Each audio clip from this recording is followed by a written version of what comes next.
Ya, Gus, kan sebetulnya ini masalah kajian yang mencerdaskan itu kan ya, tentang kajian sebuah kitab itu kan ya. Ini bagaimana nih? Kan positifnya kan mengkaji turos-turos dan lain sebagainya itu, Gus. Jadi gini, jadi gini, jadi gini, jadi gini.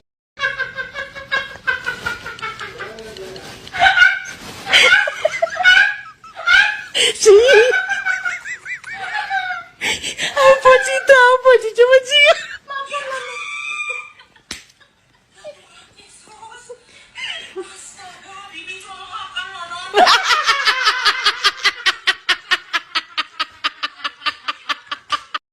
Jadi gini, jadi gini, jadi gini, jadi gini. Kalau NU ya, kami yang saya tahu di PBNU itu ada 9 habaib dalam pengurus NU. Coba kita lihat susunan kepengurusan PBNU periode 2022-2027. Yang dikatakan oleh Farul Roji adalah ada 9 habib. Tapi kita cek.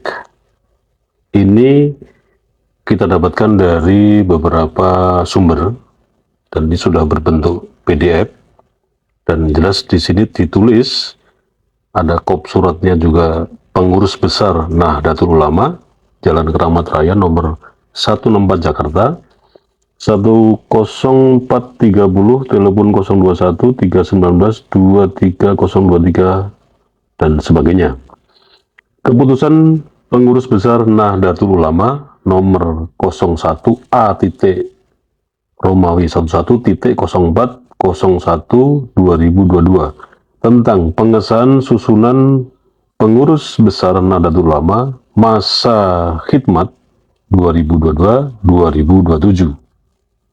Coba kita lihat apakah benar ada 9 habib di pengurusan PBNU. Ini memutuskan penetapan pertama bla bla bla dan sebagainya ditetapkan di Jakarta pada tanggal 09 Jumadil Akhir 1443 Hijri 12 Januari 2002 Masehi berakhir pada tanggal 12 Januari 2020 Masehi. KH Mitaful Ahyar, KH Ahmad Said Asrori, KH Yahya Kolistakub dan Haji Saiful Yusuf. Ditandatangani keempat petinggi PBNU ini dan distempel juga pengurus besar Nahdlatul Ulama. Lampiran SK PBNU nomor 01A titik Romawi 11.04/01/2022 tanggal 09 Jumadil Akhir 1443 Hijri 12 Januari 2022 tentang susunan pengurus besar Nahdlatul Ulama masa khidmat 2022-2027. Ini yang saya tanda ini berarti ada habibnya di sini. Yang pertama kepengurusan Mustasyar. Ini ada Habib Lutfi bin Yahya, kemudian ada Habib Zain bin Umar bin Smith. Berarti ada 2. Di sini nggak ada di Suriahnya. Kemudian di Rais juga nggak ada. Nah di Katib Am ini ada nih yang bernama Habib Lutfi bin Ahmad Al-Atos. Kemudian di Ahwan juga ada Habib Syekh bin Abdul Qadir Asegaf, kemudian Habib Ahmad Al-Habsi. Lanjut terus ke bawah, ini yang tidak saya tandai merah berarti tidak ada. Lanjut ke bawah, nah ini di Sekretaris Jenderal. Ini ada Habib Abdul Qadir bin Akhil, SHMA LLM. Bendara umum nggak ada, ditandatangani oleh keempat petinggi PBNU. Berarti kalau begitu yang disebut oleh Farul Roji ini 9 habib yang ada di PBNU ini dipertanyakan apakah juga ada di sini nama-nama ini tidak dicantumkan nama habib, bisa juga langsung KH atau doktor atau profesor atau langsung nama, karena yang saya cek di sini cuman ada dari bawah 1, kemudian 2, 3, 4, 5, 6. Cuman ada 6 pengurus PBNU pusat dari klan Ba'alawi atau dari Habib. Dan kami pada posisi yang baik-baik saja. Kemarin Habib Umar datang, ya datang ke Rois Am. Artinya kami sebetulnya tidak ingin terlibat dalam polemik yang sekarang sedang dibahas antara itu pribadi Pak Imad dengan pribadi siapa, apa Habib Bahar misalnya, saya tidak tahu. Tetapi ini kami tidak ingin NU terseret-seret. Bahwa Pak Imad tidak berhak dirinya mewakili atau mengatasnamakan NU. Karena PBNU tidak dalam posisi ikut dalam konflik itu. Itu yang ingin saya katakan. Oke, kalau dalam kepengurusan atau konteksnya organisasi struktural ya, orang-orang yang menduduki jabatan di tubuh PBNU mungkin nggak cawe-cawe persoalan palsunya nasab klan Ba'alawi yang tidak terkonfirmasi secara ilmiah tersambung kepada Dzurriyyat Rasulullah. Pasti dengan alasan ya di dalam tubuh PBNU sendiri ada yang dikatakan oleh Farul Rozi ada 9 habaib. Artinya ya mereka pasti ada rasa sungkan atau nggak enak atau ya mungkin malah justru orang-orang yang ada di struktural PBNU ini malah justru kena mental dari 9 habib yang disebutkan oleh Farul Rozi ini. Tapi perlu diingat, besarnya NU itu, ya, besarnya NU berkembang hingga saat ini dan itu disebut-sebut oleh Gus Yahya Khalil bahwa populasi masyarakat NU itu hampir setengah dari jumlah penduduk Indonesia. Nah, ketika ada persoalan di grassroots, akar rumput, mengenai munculnya polemik nasab palsunya klan Ba'alawi ini, apakah di struktural PBNU hanya tinggal diam dan mengatakan, oh tidak boleh, kami tidak tahu masalah itu, kami tidak akan cawe-cawe persoalan di akar rumput mengenai polemik nasab klan Ba'alawi, dan ini justru yang disudutkan adalah Kiai Haji Imaduddin.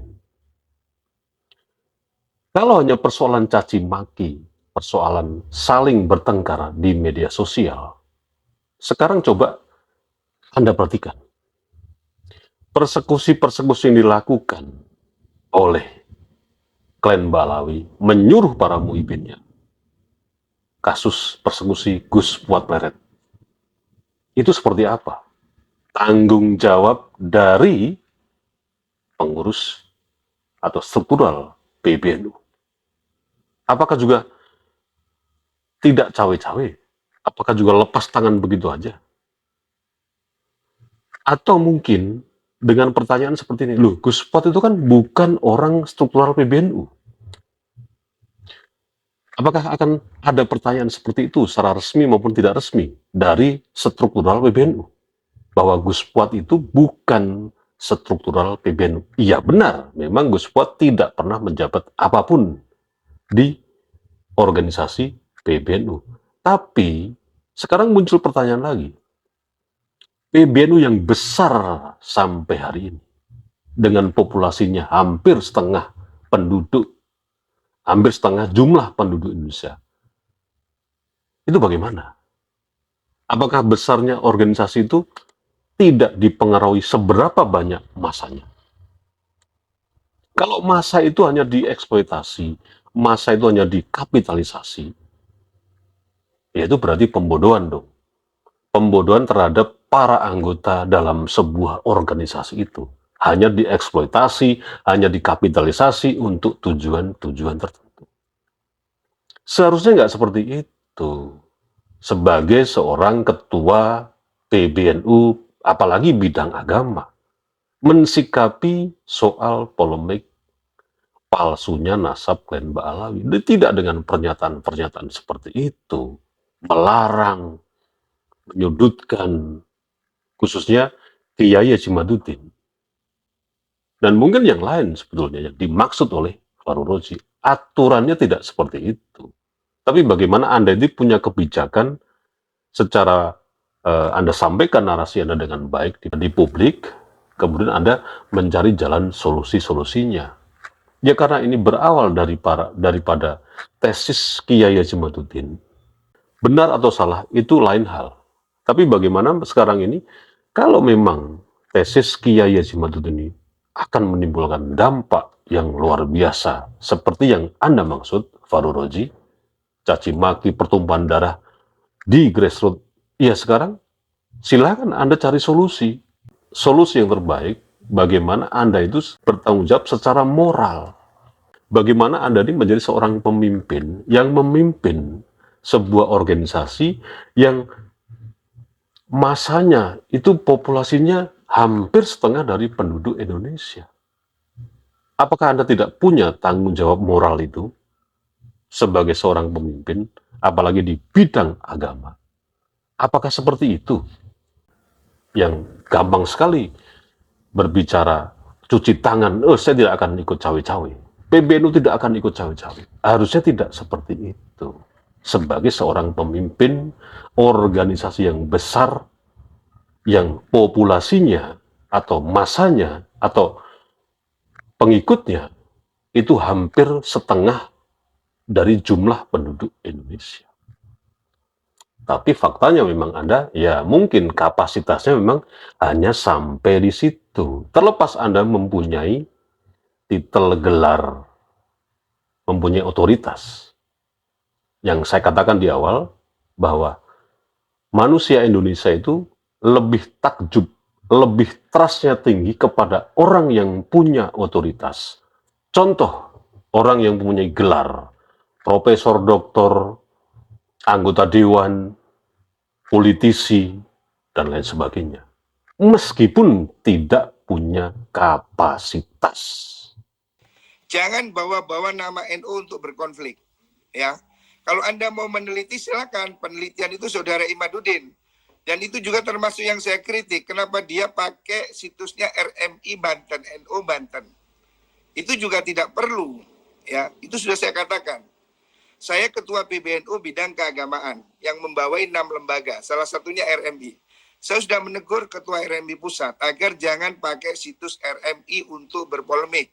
Silakan Saudara Imad membuat polemik dengan pesantrennya, dengan grupnya, apanya, webnya, tapi jangan bawa-bawa NU ke ranah konflik, ya.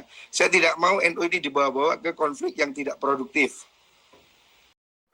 Soal menggunakan portal atau web atau apapun juga untuk menulis sebuah tulisan pendapat atau opini, kalau Anda bilang bahwa di webnya RMI Banten membahas mengenai nasab klan Balawi ini, toh ada juga web yang lain seperti web yang di NU Jabar.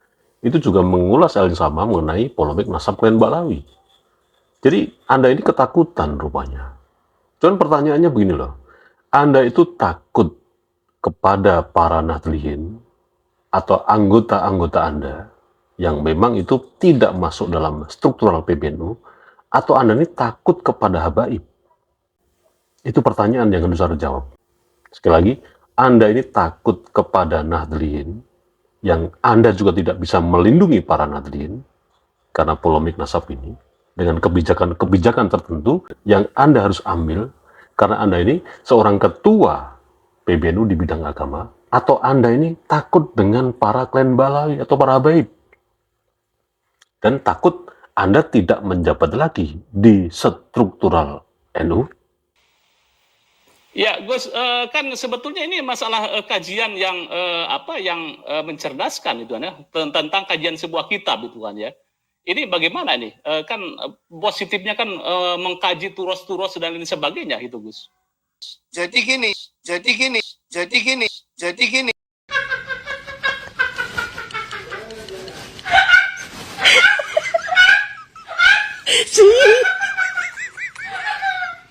Apa cita apa coba Cia?